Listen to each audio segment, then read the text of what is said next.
खबरन जो सिलसिलो जारी है। खबर शामिल कंदासी आवाज़ न्यूज़ चैनल जे रिपोर्टर मौजूद। नाज़रीन, रतो डेरो से खबर शामिल करते हैं। रतो डेरो पुलिस अमन अमान करवाने में नाकाम। लूट मार डकैती की वारदातें रोज़ का मामूल बन गई। रतो डेरो नौ डेरो रोड तेब स्टॉप पर नामालूम मसले अफराद ने असला के जोर पर 2 मोबाइल फ़ोन 19,000 रुपये नकदी छीन कर फरार हो गए।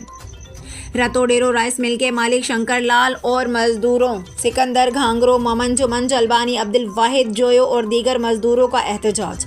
वाकया रतो डेरो थाना पर एनसी दाखिल करवाई है। उन्होंने DIG लाड़काना और SSPD लाड़काना से मुतालबा करते हैं नोटिस लेकर छीनी हुई मोबाइल फ़ोन नकदी रिकवर करवा दिया जाए। मोबाइल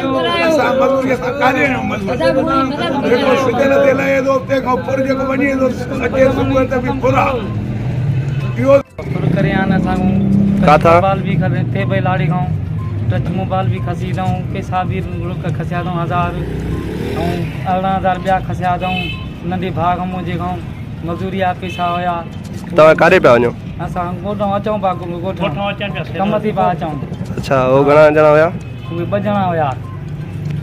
तव्हांजो हाणे मुतालबो छा आहे? असांजो हक़ थिए असांजो इहो मतिलबु चौकी लॻे ग़रीब माण्हू आहियूं काॾे वञूं कमायूं था खाऊं था। उहो थाणे ते विया आहियो? NC कराई अथव? कढाई आहे असां। पुलिस वारा छा था चवनि? पुलिस वारा चवंदा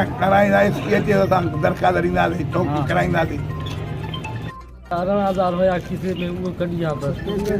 अच्छा, तव्हां गॾु हुयो? हा, ॿई इकट्ठे हुया मजदूरी आहे पैसा।